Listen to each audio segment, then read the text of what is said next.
Similarly to the header, we can also edit the footer, selecting the item footers right below. And we can also edit in breakdowns.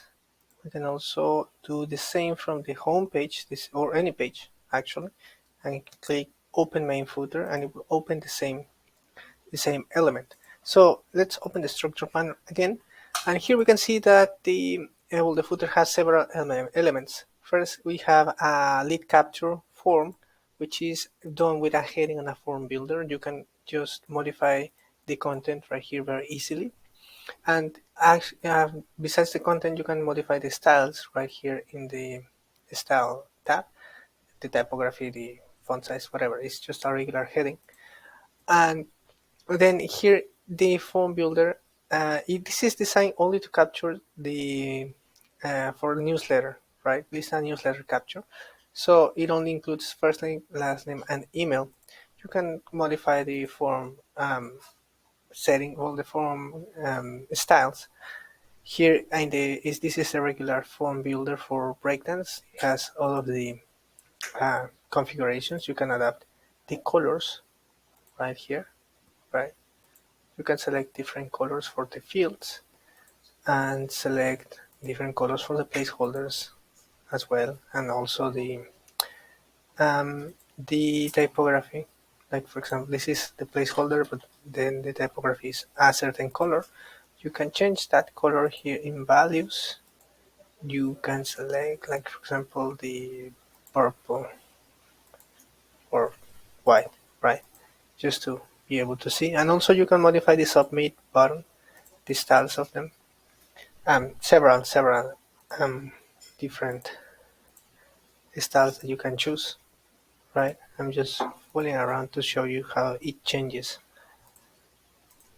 And then we have these different logos right here. If we come to the structure panel, well, you can just choose a different image.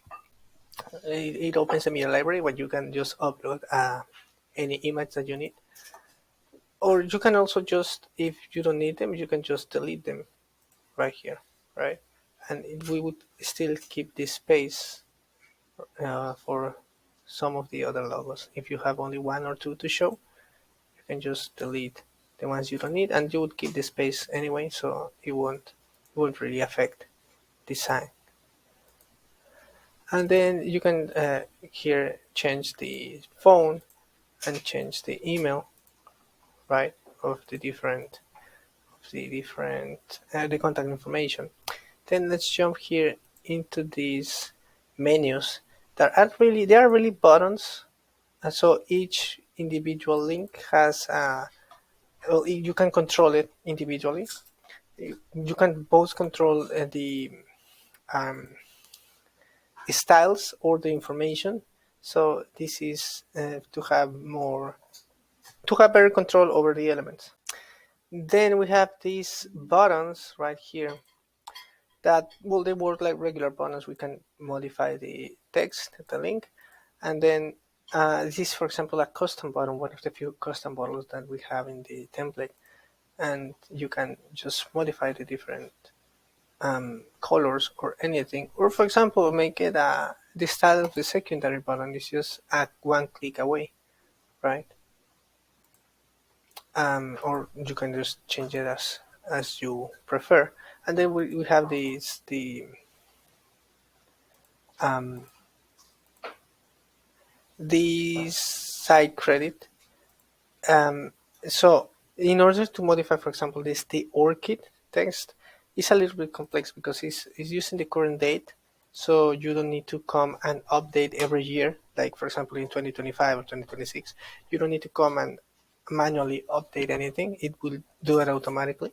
But and then we have to click here in current date, and then click here in advanced, and then modify the append. Here would be your brand name, right?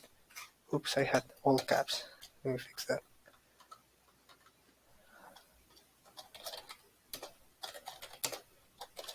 Your brand name, right? And this would be what would show when when you um, just make sure to have a space right before. This would be what we show when you change it, and you don't need to be changing the date every single year. So there you have it. This is the way to edit the footer. Once you make these edits, they will be applied to the global site, and to every single page will be displaying the changes that you make here in the footer.